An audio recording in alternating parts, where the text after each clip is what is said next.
The book of meditator का ये सूत्र कहता है, meditator's mind is as free as the clouds, surrendered to the winds of unknown and ready to rain in order to be empty. अर्थात सूत्र कहता है, ध्यानी का जो मन है उसी तरह से मुक्त है जैसे बादल। वो अस्तित्व की, अज्ञात की हवाओं में समर्पित होने के लिए तैयार है और बरस कर खाली हो जाने के लिए तत्पर है। छोटा सा सूत्र है लेकिन बहुत प्यारा सूत्र है ये द बुक ऑफ मेडिटेटर का। ध्यानी का मन बादलों की तरह मुक्त है, बंधा हुआ नहीं है। एक बार भगवान बुद्ध से भी किसी ने पूछा था कि आपका मार्ग क्या है, तो भगवान बुद्ध ने कहा, मेरा मार्ग श्वेत बादलों का मार्ग है। My way is the way of white clouds. अर्थात जैसे आसमान में बादल निरुद्देश्य घुमड़ते हुए जा रहे हैं, मुक्त हैं, कोई बंधन नहीं है, उसी तरह से मार्ग है अध्यात्म का। बंधा बंधाया हो, बंधन हो तो बड़ी मुश्किल है। वो भगवान बुद्ध का वचन भी बड़ा ही क्रांतिकारी है, वैसे ही ये सूत्र भी बड़ा ही प्रीतिकर और क्रांतिकारी है। वो कहता है कि मन ऐसा नहीं है कि वो जड़ है। ध्यानी का मन बादलों की तरह मुक्त है। बादल आते हैं, जाते हैं, बादलों का कोई पथ नहीं बनाया, बादलों की कोई रूपरेखा नहीं बनाई। यही तो मुक्ति है। शून्य आकाश में तैरते हुए बादलों का जो अपना ढंग है वो इसीलिए मुक्तिदायी है क्योंकि उन पर कोई बंधन नहीं है और उनके उड़ने के लिए असीमित आकाश है।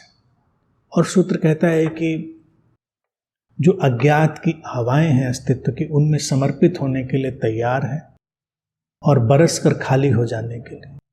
तो बादल भी तो ऐसे ही हैं, हवाएं उनको बहा कर लिए जा रही हैं। कहाँ ले जा रही हैं नहीं पता। समर्पण यही है कि जब अस्तित्व की हवाओं में हम अपने को छोड़ते हैं तो अस्तित्व की हवाएं कहाँ ले जाएंगी हमें नहीं पता, हमने छोड़ दिया है। तो ध्यानी का मन ऐसा ही है, अस्तित्व की हवाओं में बस बहा जा रहा है और जब बरसेगा तो खाली हो जाएगा। वो मन को खाली करने के लिए भी संघर्षरत नहीं। जैसे कोई ध्यानी लग जाए कि हमको मन से अमन की तरफ जाना है, from mind to no mind.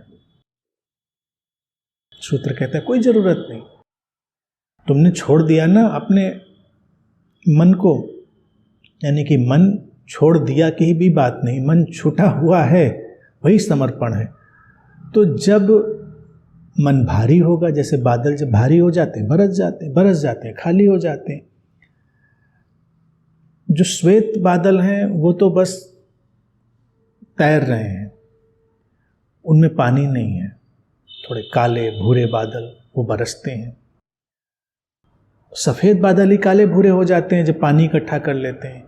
तो ऐसे ही माइंड है, मन है एक ध्यानी का, जब वो बहुत कुछ इकट्ठा कर लेता है अपने भीतर तो वो बादलों की तरह बरस जाता है, बरस कर फिर रिक्त हो जाता है, खाली हो जाता है, फिर हवाएं उसको बहाकर कहीं ले जाती हैं। अपना उसका कोई संघर्ष नहीं है। जिस तरह से बारिश इतनी शांतिदायी और आनंददायी होती है, हर व्यक्ति बारिश में उत्साहित होता है, जमीन की प्यास भी बुझती है। इसी तरह से जब एक समर्पित चित्त दशा में ध्यानी जी रहा होता है तो उसके मन के बादलों से जब कुछ बरसता है, यानी कोई अभिव्यक्ति होती है, तो वो भी तृप्तिदायी होती है। कहीं कोई प्यासी जमीन होती है, उसको सींचने के काम आती है। अगर मन जड़ हो तो बंधन है, पीड़ा है। ध्यानी ने अपने मन को इसी मुक्ति की अवस्था की तरफ अग्रसर कर दिया है और यह अग्रसर इसलिए हुआ है समझ से। उसने समझ लिया है कि मन को जड़ता से बनाने का कोई मतलब नहीं है, क्योंकि वो तो जो धारणाएं आई हैं, पूर्वाग्रह, उनसे हमने उसको बना दिया है, समाज ने बना दिया है। अगर मन को भी देखें तो मन के कई धरातल, एक धरातल जो हम ज़्यादातर उसी से परिचित हैं, जो समाज ने बना दिया है, शिक्षा ने बना दिया है, संस्कारित है मन वो। लेकिन एक मन है अस्तित्व का।